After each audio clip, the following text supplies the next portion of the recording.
আল্লাহ পাকের শুকর যে মাওলাই করিম আপনাকে আমাকে হাজারো লক্ষ মানুষের মধ্য থেকে বেছে বেছে আল্লাহ পাকের ফরজ হুকুম জুমার নামাজ আদায়ের উদ্দেশ্যে আজকে আমার জানা মতে গোটা বাংলাদেশ মধ্যে সর্ববৃহত্তম এই জুমার জামাতে উপস্থিত হওয়ার তৌফিক দান করছেন। এর জন্য শুকরিয়া সবাই বলে আলহামদুলিল্লাহ। বিশাল জামাত, বড় জামাতের ফজিলত বরকত তো অনেক আছেই। আজকে জুমার দিন আমি যে আয়াত শরীফ তেলাওয়াত করছি এর উপরে সংক্ষিপ্ত কিছু আলোচনা করব, বাকি আল্লাহ পাকের ইচ্ছা। আল্লাহ পাক রব্বুল আলামিন ঘোষণা দিয়েছেন, কুনতুম খায়রা উম্মাতিন উখরিজাত লিন-নাস তা'মুরুনা বিল মা'রুফ ওয়া তানহাউনা আনিল মুনকার। নবী মুহাম্মদ সাল্লাল্লাহু আলাইহি ওয়াসাল্লাম উম্মতকে আল্লাহ পাক সর্বশ্রেষ্ঠ উম্মত হিসেবে স্বীকৃতি দান করছেন। নবী মুহাম্মদ সাল্লাল্লাহু আলাইহি ওয়াসাল্লাম উম্মত নবী আদম, নবী নূহ, নবী ইব্রাহিম, নবী মূসা, নবী ঈসা আলাইহিস সালাতু ওয়াস সালামদের উম্মতের চেয়ে, সমস্ত নবীর উম্মতের চেয়ে শেষ নবীর উম্মত সর্বশ্রেষ্ঠ, সর্বোৎকৃষ্ট। এর কারণটা কি? নবী মুহাম্মদ সাল্লাল্লাহু আলাইহি ওয়াসাল্লাম উম্মতেরা অনেক বেশি নামাজ পড়েন, এই কারণে অনেক বেশি রোজা রাখেন, অনেক বেশি জিকির করেন, অনেক বেশি তেলাওয়াত করেন, অনেক বেশি হায়াত পান। এই কারণে কি তার উত্তম উম্মত? যদি বেশি ইবাদতের কথা বলেন তার আগেকার নবীর উম্মতেরা ইবাদত অনেক বেশি করত, তাদের হায়াত অনেক বেশি ছিল, তারা রাহেব ছিল, রুহবান ছিল, সংসার ত্যাগী ছিল। আগেকার উম্মতেরা জঙ্গলে জঙ্গলে থাকতেন, গির্জার মধ্যে পড়ে থাকতেন, বিবাহ শাদী করতেন না। এরকম অনেক উম্মত আছে যারা জাহেদ, সব কিছু ত্যাগ করে শুধু ইবাদতের মধ্যে মগ্ন থাকতেন। এরপরে নবী মুহাম্মদ সাল্লাল্লাহু আলাইহি ওয়াসাল্লাম উম্মত উত্তম হওয়ার কারণটা কি? এর দুইটা কারণ। এদের মধ্যে দুইটা গুণ আছে। কয়টা গুণ? সবাই বলেন কয়টা গুণ? আমরু বিল মারুফ ওয়া নাহয়ি আনিল মুনকার, সৎ কাজের আদেশ, অসৎ কাজের নিষেধ। সৎ কাজের আদেশ, অসৎ কাজের নিষেধ, এই দুইটা গুণ নবী মুহাম্মদ সাল্লাল্লাহু আলাইহি ওয়াসাল্লাম উম্মতের মধ্যে থাকার কারণে এরা শ্রেষ্ঠ হয়ে গেছে, উত্তম হয়ে গেছে। দেখেন, আসলে ঈমান তো মুকদ্দম, আমল মুআখ্খার। আগে ঈমান, তারপরে আমল। ঈমান না থাকলে কোনো আমলই কাবিলে কবুল না, গ্রহণযোগ্য হবে না। এখানে আমলের কথা আগে আনছেন, ঈমানের কথা পরে নিয়ে আসছেন। তা'মুরুনা বিল মা'রুফ ওয়া তানহাউনা আনিল মুনকার ওয়া তু'মিনুনা বিল্লাহ। তোমরা ঈমান রাখো আল্লাহর উপরে। অথচ ঈমানের কথা আগে আনা উচিত ছিল, আমলের কথা পরে আনা উচিত ছিল। কিন্তু এখানে ঈমানের কথা পরে আনছেন, আমলের কথা আগে আনার কারণটা কি? এর মূল কারণ হলো এই, ঈমানের ব্যাপারে আগের উম্মত পরের উম্মত, আগের নবী পরের নবী সবাই সমান।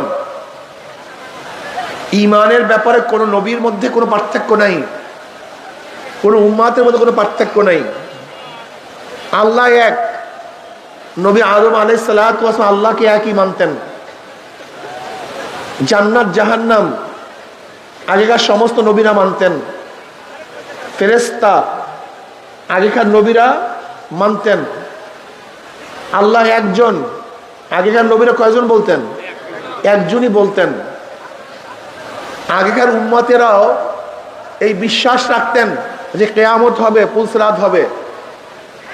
নবী মুহাম্মদ সাল্লাল্লাহু আলাইহি ওয়াসাল্লাম একই ঈমান রাখেন, তার উম্মতেরা একই ঈমান রাখেন। ঈমানের মধ্যে আগেকার পরের কোনো পার্থক্য নেই। সমস্ত নবীর উম্মত এবং সমস্ত নবীদের ঈমান এক অভিন্ন, কিন্তু সমস্ত নবীদের উম্মতের আমল এক না। আমলের মধ্যে কি আছে? পার্থক্য আছে। শরীয়তের মধ্যে কি আছে? পার্থক্য আছে।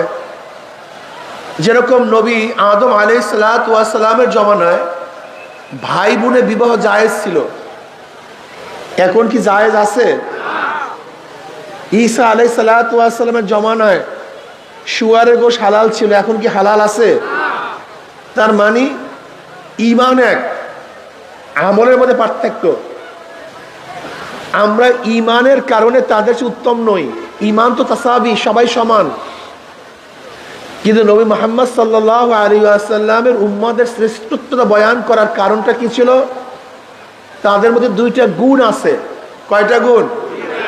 আমরু বিল মারুফ ওয়া নাহি আনিল মুনকার, সৎ কাজের আদেশ, অসৎ কাজের নিষেধ।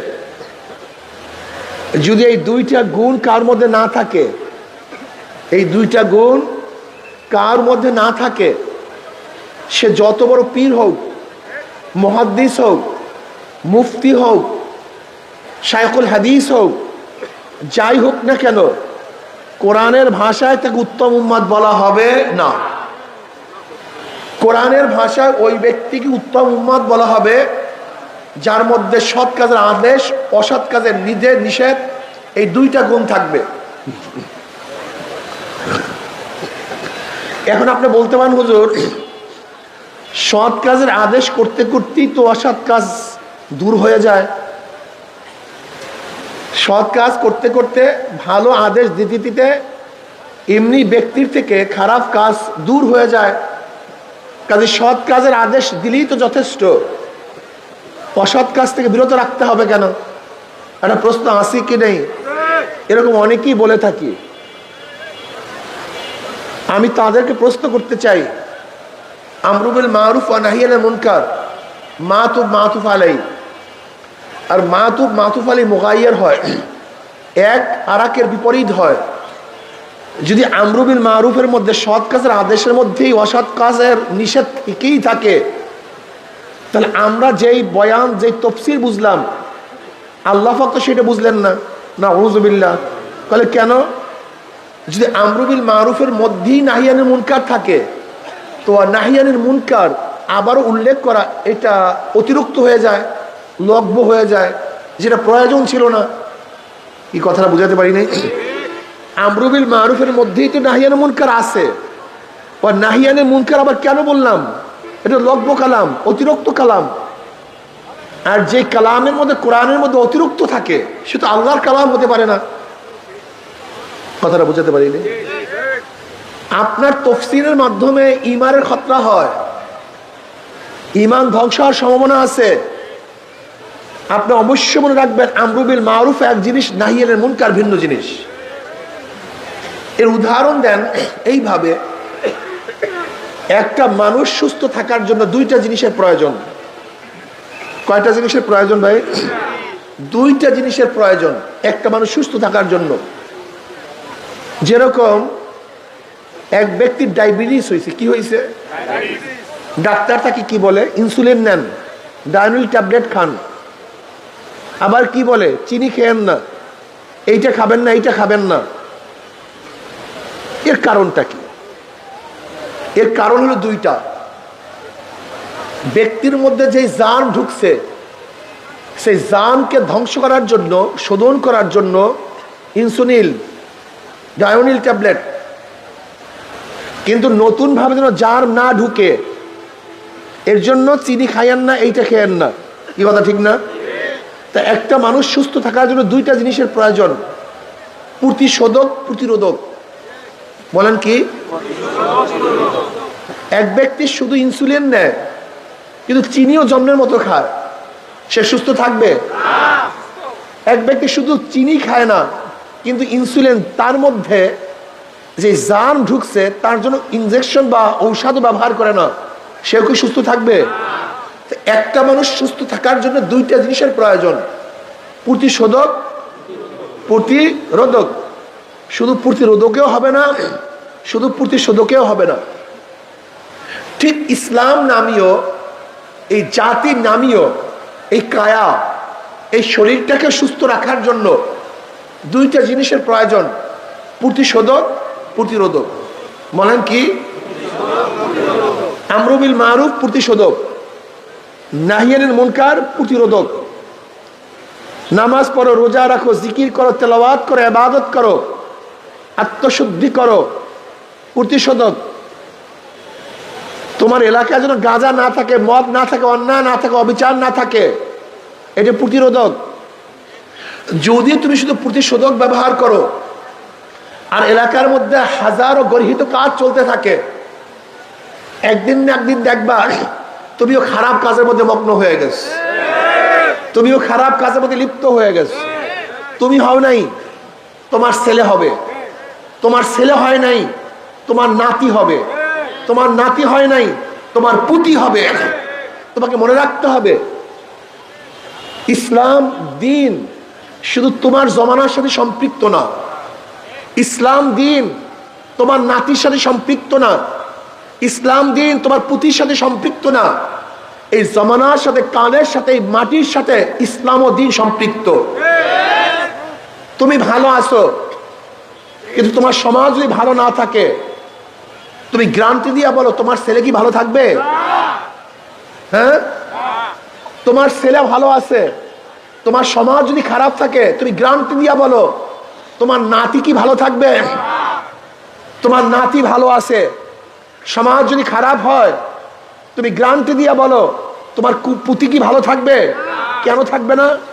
এর হাজারো প্রমাণ আছে, লক্ষ কোটি প্রমাণ আছে। আপনারা জানেন স্পেনের মধ্যে 950 বছর মুসলমানদের শাসন ছিল। কত বছর? 1-2 দিন না, 950 বছর টানা মুসলমানদের শাসন ছিল। কিন্তু সেখানে খ্রিস্টানরা দখল করার পরে একটা মসজিদও বাকি নেই, একটা মসজিদও ছিল না। আল্লাহকে প্রকাশ্যে আল্লাহ বলি আর ডাক দেওয়ার কেউ ছিল না, প্রকাশ্যে আল্লাহকে সেজদা দেওয়ার মতো কেউ ছিল না। যে দেশটা ছিল মুসলমানদের, সেই মুসলমানদের দেশের মধ্যে একজনে আল্লাহকে ডাকার মতো ছিল না। কারণটা কি? ওই যারা ছিল তারা নিজেকে নিয়ে চিন্তা করছে, ভবিষ্যৎ প্রজন্মকে নিয়ে চিন্তা করে নেই।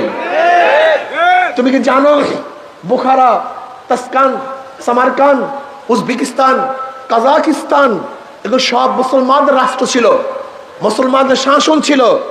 কিন্তু কমিউনিস্টরা সেই দেশ দখল করার পরে এই বুখারার মধ্যে, যেখানে ইমাম বুখারীর জন্ম, 200 বছর পর্যন্ত, 72 বছর পর্যন্ত সেখানে কোরআন তেলাওয়াত করতে পারে নাই। কোন দোকানে কোরআন বিক্রি হইতো না, লা ইলাহা ইল্লাল্লাহু মুহাম্মাদুর রাসূল স্পষ্ট কেউ বলতে পারতো না। অথচ সেখানে বুখারীর জন্ম। আপনারা জানেন তুর্কিস্তান, যেখানে মুসলমানদের শেষ খেলাফত ছিল, 750 বছর পর্যন্ত মুসলমানদের শাসন ছিল, সেখানে কামাল পাশা ক্ষমতা আসার পরে জানেন কত মসজিদকে নাট্যকার বানায় ফেলাইছে? আপনি কি জানেন কত আলেমকে হত্যা করা হয়েছে? অনেকেই জানেন না। তুর্কির খবর অনেকেই জানেন না, যে উসমানী খেলাফত শেষ ছিল, সেই তুর্কিস্তানের মধ্যে কামাল পাশা ক্ষমতা আসার পরে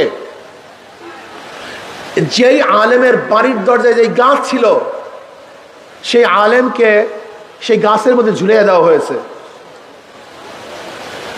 আলেমদেরকে বলা হয়েছে তোমাদের জন্য জাহাজ রেডি, তোমরা সবাই হজে যাও। ওলামায়ে কেরাম হজে রওনা করলেন। গভীর সাগরের মধ্যে জাহাজ ছিদ্র করে সমস্ত আলেমদেরকে সেই সাগরের মধ্যে ডুবিয়ে দেওয়া হয়েছে।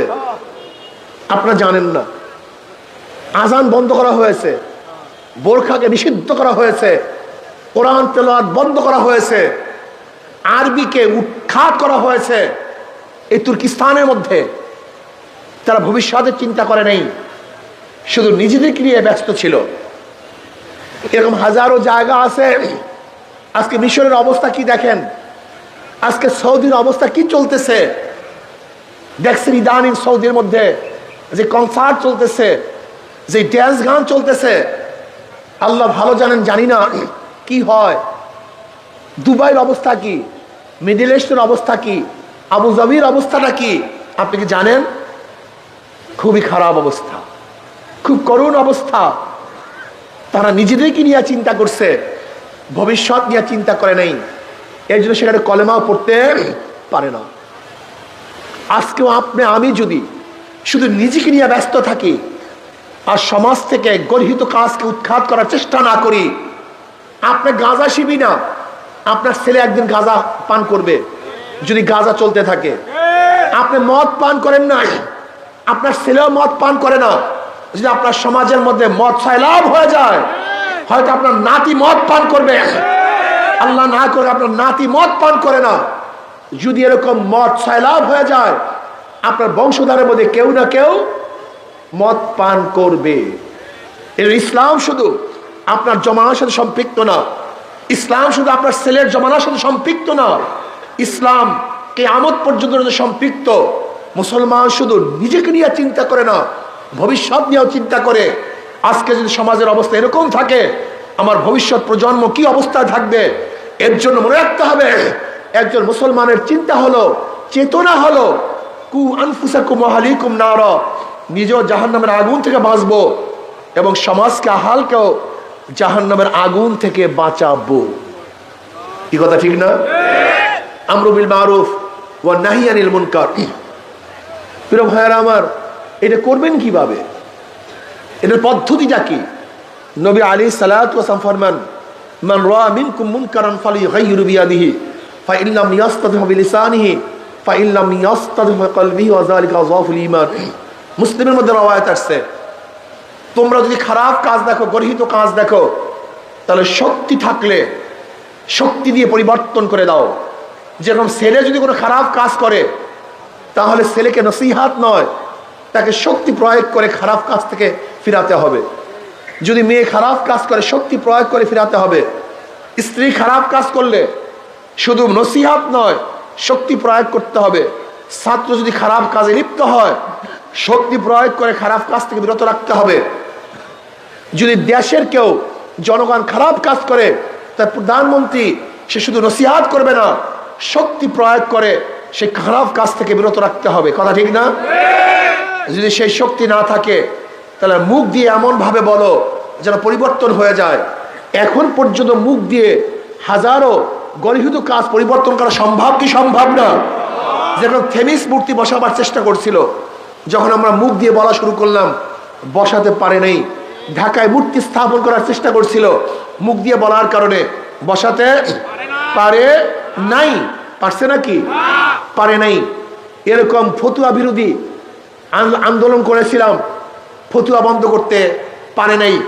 এখন পর্যন্ত হাজারো কাজ আছে, যে এই কাজগুলি বন্ধ করার জন্য শুধু মুখের প্রয়োজন, হাতের প্রয়োজন হয় না। যদি সমাজের সবাই মুখ দিয়ে গর্হিত কাজের বিরুদ্ধে কথা বলতো, তাহলে দেশের মধ্যে একটা খারাপ কাজ চলতে পারতো না। শুধু একটা উদাহরণ দেই, জুমার মসজিদের এলাকার, জুমার মসজিদের যারা নামাজ পড়েন, ওই জুমার মসজিদের সমস্ত মুসল্লিরা যদি ওই এলাকার খারাপ কাজ বন্ধ করার জন্য মুখ খুলতো, তো এলাকার মধ্যে কি খারাপ কাজ থাকতে পারতো? আমি চ্যালেঞ্জ দিয়া বলি, নাস্তিকদের প্রয়োজন নেই, হিন্দুদের প্রয়োজন নেই, খ্রিস্টানদের প্রয়োজন নেই। যারা আল্লাহকে সেজদা করে, যারা আল্লাহকে সেজদা করে, এই সেজদাগিররা যদি একত্রিত হয়ে অন্যায়ের মোকাবেলায় কথা বলতো, তা বাংলাদেশের মধ্যে একটা অন্যায় থাকতে পারতো না। তার মানে অন্যায় রাখছে কে? এই যারা আমরা নামাজ পড়ি তারাই। আমরা নামাজিরা অন্যায়ের মোকাবেলা করি না, আমরা নামাজিরা অন্যায় দেখার পরে হেঁটে যাই, প্রতিবাদ করি না। এই কারণে সমাজের মধ্যে অন্যায় আছে। আপনাদের মনে রাখতে হবে, অন্যায়কারীদের সংখ্যা খুবই কম, ভালো লোকের সংখ্যা এখনো বেশি। কিন্তু ভালো লোকেরা ঐক্যবদ্ধ নয়, তারা মুখ খোলে না, জবান খোলে না। এর জন্য সমাজের মধ্যে খারাপ কাজ বিস্তার লাভ করতেছে। আমি অনুরোধ করব, আপনি যত বড় দরবেশ হন, যত বড় আলেম হন, যদি আমরু বিল মারুফ ওয়া নাহি আনিল মুনকার, সৎ কাজের আদেশ, অসৎ কাজ থেকে মানুষকে ফিরাবার চেষ্টা না করেন, তাহলে কোরআনের ভাষা আপনি উত্তম উম্মত হতে পারেন না। কি কথা ঠিক না? প্রিয় ভাইরা আমার, এখানে মুসল্লিরা আসছেন, আমি সংক্ষিপ্ত একটা কথা বলতে চাই, খুব খেয়ালের সাথে শুনেন। যদি সংক্ষিপ্ত, আপনি যদি সমাজের থেকে গর্হিত কাজ উঠাবার চেষ্টা না করেন, তাহলে মনে রাখতে হবে ওই গুনার মধ্যে আপনিও লিপ্ত থাকবেন। নবী আলাইহিস সালাতু ওয়াস সালামের হাদিস কি আপনি দেখেন নাই? এক সমাজের মধ্যে খারাপ কাজ চলতেছিল, আল্লাহ পাক জিব্রাইলকে বলেন, জিব্রাইল এই সমাজকে উল্টায়া দাও। জিব্রাইল বললেন, আল্লাহ ওই সমাজের মধ্যে এমন এক লোক আছে যে এক মুহূর্তের জন্য তোমাকে ভোলে না, সব সময় তোমার ইবাদতের মধ্যে মগ্ন থাকে। আল্লাহ পাক বলেন, ওকে শুদ্ধ উল্টায়া দাও। বলে কেন?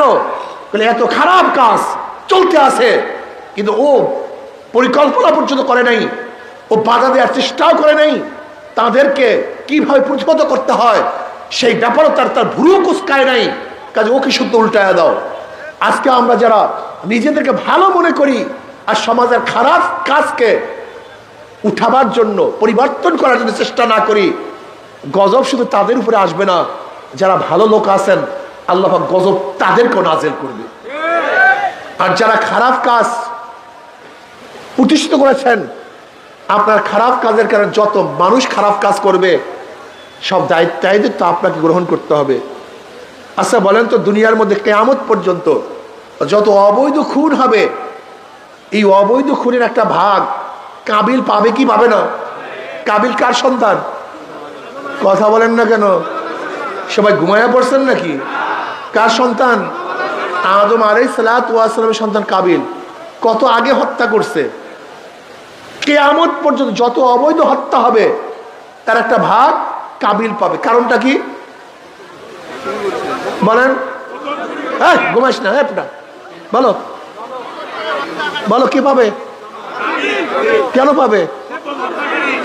হ্যাঁ, তার মানে যে যেই কাজটা সূচনা করবে, খারাপ কাজের সূচনা করবে, কিয়ামত পর্যন্ত যত কাজ ওই খারাপ কাজ হবে তার একটা সূচনার যে করবে তার আমলনামায় চলতে থাকবে। মনে থাকবে? এই সূত্র ধরে একটা কথা বলতে চাই, কিয়ামতের ময়দানে অনেক মুসল্লি দেখবে, অনেক মুসল্লি দেখবে লক্ষ লক্ষ ব্যারেল মদের গুনাহ। কত ব্যারেল?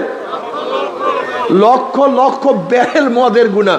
আল্লাহ, আমি কোনোদিন মদ দেখি নাই, মদ স্পর্শ করি নাই, এত মদের গুনাহ আসলো কোথার থেকে? অনেক মুসল্লি দেখবে লক্ষ লক্ষ জেনার গুনাহ। আল্লাহ, আমি তো একটা জেনাও করি নাই, আমি তো কোনো মেয়ের দিকেও তাকাই নাই।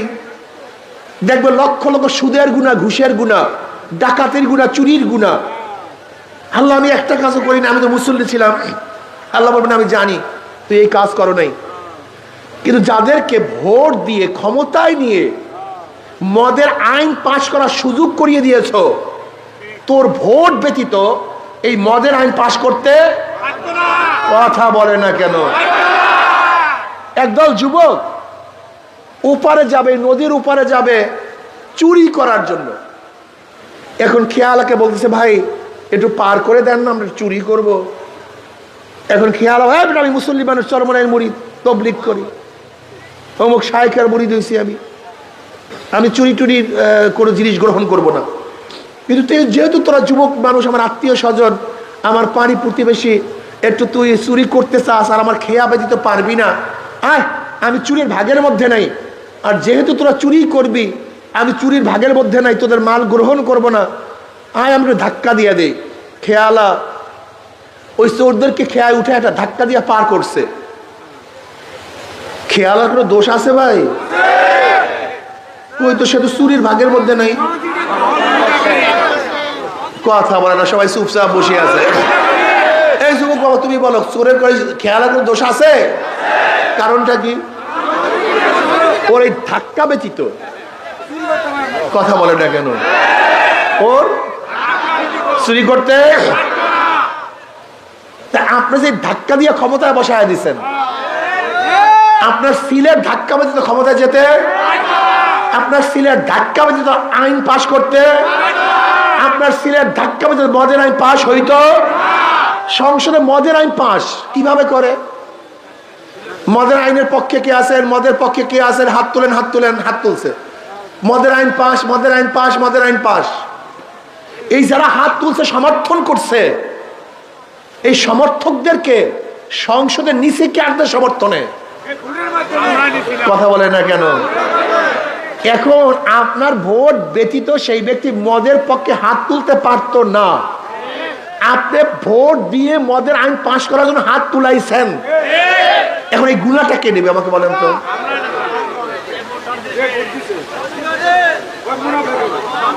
প্রস্কোয়াটারের আইন পাস, প্রস্কোয়াটারের আইনের পক্ষে কে আছেন, জেনার পক্ষে কে আছেন, জেনার পক্ষে কে আছেন? হাত তুলছেন, হাত তুলছেন। জেনার আইন পাস, জেনার আইন পাস। জেনার আইন বুঝেন? বাংলাদেশের ল হলো এই, একটা যুবক যুবতী সম্মতি হয়ে যত খারাপ কাজ করবে, এটা কোনো বাংলাদেশের আইনে কোনো অবৈধ না। একজন যুবক যুবতী যত অপকর্ম করবে নিজেদের সম্মতি অনুযায়ী, যদি তাদের বিরুদ্ধে হাইকোর্টে সুপ্রিম কোর্টেও কেস দায়ের করেন, সুপ্রিম কোর্টের বাবারও কোনো ক্ষমতা নাই তার বিরুদ্ধে কোনো রায় দেয়া, কারণ বাংলাদেশে জেনা সম্পূর্ণ বৈধ। এই যাদের ভোটের কারণে একটা সিল মারছেন হুজুর, একটা সিল মারছে হুজুর, হুজুর আমার ভাই দাঁড়াইছে হুজুর, আমার আত্মীয় হুজুর, আমার পাড়া প্রতিবেশী দাঁড়াইছে হুজুর, এর জন্য আমি একটা সিল মারছি। এই তোমার সিল ব্যতীত জেনার পক্ষে হাত তুলতে পারতো না। কাজে এই কিয়ামত পর্যন্ত তোমার ভোটের কারণে যত জেনা হবে, এই সমস্ত জেনার গুলা তোর আমলনামায় চলতে থাকবে।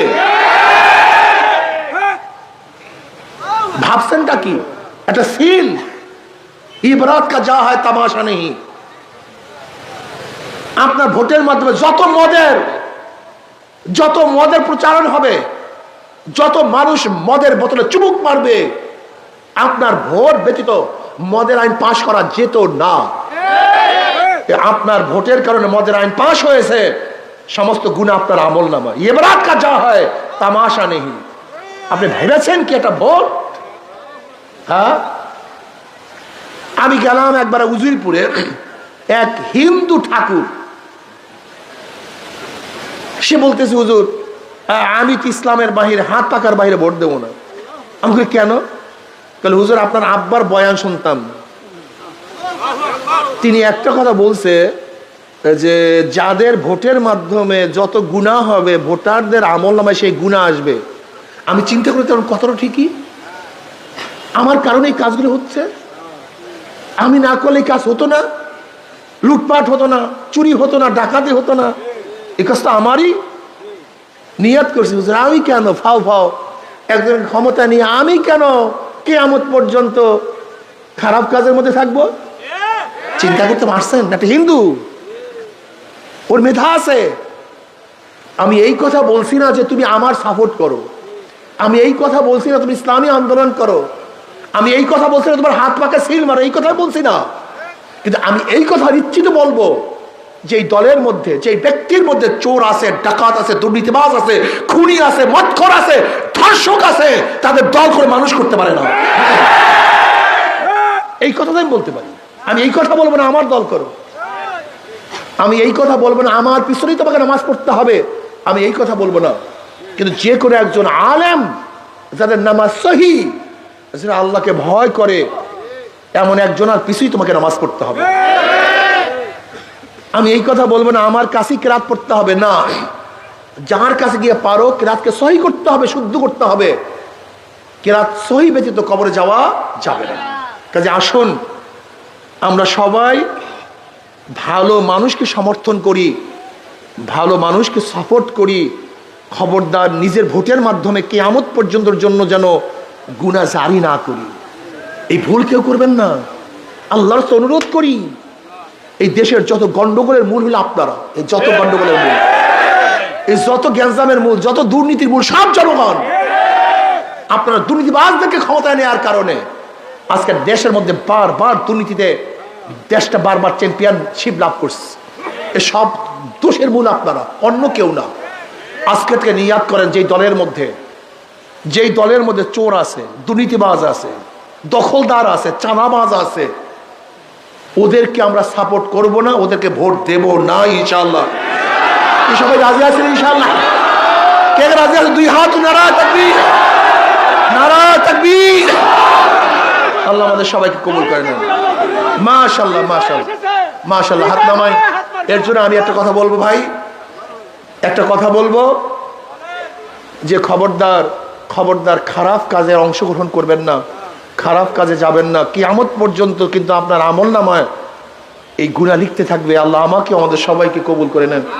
এখন কবলাল জুমা 4 রাকাত সুন্নাত নামাজ পড়ি।